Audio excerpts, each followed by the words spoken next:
മഹിളാ കോൺഗ്രസ് കണ്ണൂരിൽ സംഘടിപ്പിച്ച ലഹരിക്കെതിരായ പരിപാടിയിൽ കെ സുധാകരന്റെ പ്രസംഗം കഴിഞ്ഞതിന് തൊട്ടു പിന്നാലെ ഒരാൾ മകനെ കാണാനില്ലെന്ന ആവലാതിയുമായി വേദിക്കു മുന്നിലെത്തുകയായിരുന്നു. ചാനൽ ക്യാമറകൾക്ക് മുന്നിൽ അയാൾ കരയാൻ തുടങ്ങിയതോടെ കെ സുധാകരൻ MP ഒന്ന് ഞെട്ടി. മാറി നിന്ന് സംസാരിക്കാമെന്ന് അയാളോട് പറഞ്ഞു. പക്ഷേ അയാൾ തന്റെ ആവലാതി തുടർന്നു. ഇതിനിടയിൽ DCC പ്രസിഡന്റ് അഡ്വക്കേറ്റ് മാർട്ടിൻ ജോർജാണ് ലഹരിക്കെതിരായ ഏകാംഗ നാടകമാണിതെന്ന് കെ സുധാകരനോട് പറഞ്ഞത്. തുടർന്ന് അവിടെ ഇരുന്ന് നാടകം കണ്ടാണ് സുധാകരൻ മടങ്ങിയത്.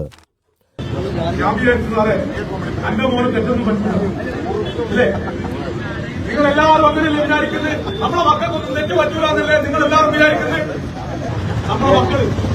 നമ്മുടെ മക്കൾ എന്തെങ്കിലും തെറ്റ് ചെയ്തായിരിക്കും സഹിക്കാൻ പറ്റുമോ? സഹിക്കാൻ പറ്റുമോ?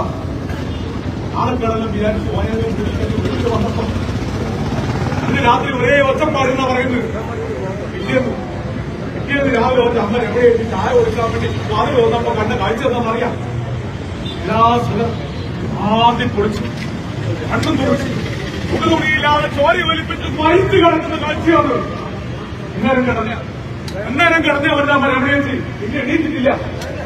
അച്ഛൻ എന്ന നാടകമാണ് ചെമ്പിലോട് സ്വദേശിയായ PC രാഗേഷ് അവതരിപ്പിച്ചത്.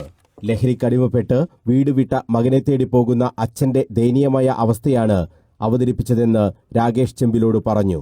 വേദിയിൽ വരുന്നത് ഒരു മകനെ തേടിയാണ് അച്ഛൻ വരുന്നത്.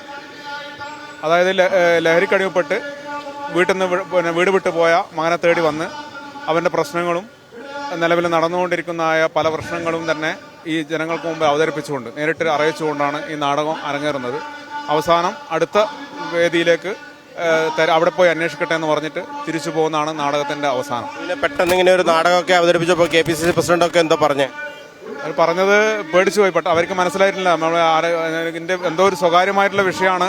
ഒരു കാര്യം ചെയ്ത് കുറച്ചുകൂടെ മാറി നിൽക്കൂ, കുറച്ച് സമയം ഈ പരിപാടി കഴിഞ്ഞോട്ടെ, ഞാൻ അങ്ങോട്ടേക്ക് വരാമെന്ന് പറഞ്ഞിട്ടായിരുന്നു ഫസ്റ്റ് പറഞ്ഞത്.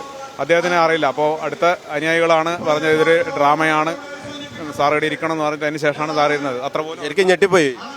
മാധ്യമങ്ങളുടെ ഒക്കെ മുന്നിൽ ഇങ്ങനെ ഒരു ബഹളം കണ്ടപ്പോൾ KPCC പ്രസിഡന്റ് ഒന്ന് ഞെട്ടിട്ട് തന്നെയാണ് നാടകം വീക്ഷിച്ചിട്ടുള്ളത്. എന്നിരുന്നാലും അദ്ദേഹം ക്ഷമയോടുകൂടി നമ്മൾ ആ നാടകം വീക്ഷിച്ച് നമ്മൾ അനുമോദിച്ചിട്ടുണ്ട്. ലഹരിക്കെതിരായ പോരാട്ടം തുടരും.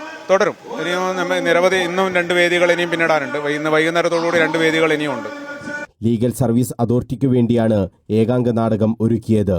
ഇത്തരം പൊതുപരിപാടികളിലാണ് സമൂഹ മനസാക്ഷി ഉണർത്താൻ രാഗേഷ് ചെമ്പിലോട് നാടകം അവതരിപ്പിക്കുന്നത്. 126ാമത്തെ വേദിയിലാണ് ഇന്ന് നാടകം അവതരിപ്പിച്ചത്. News bureau, Kannur.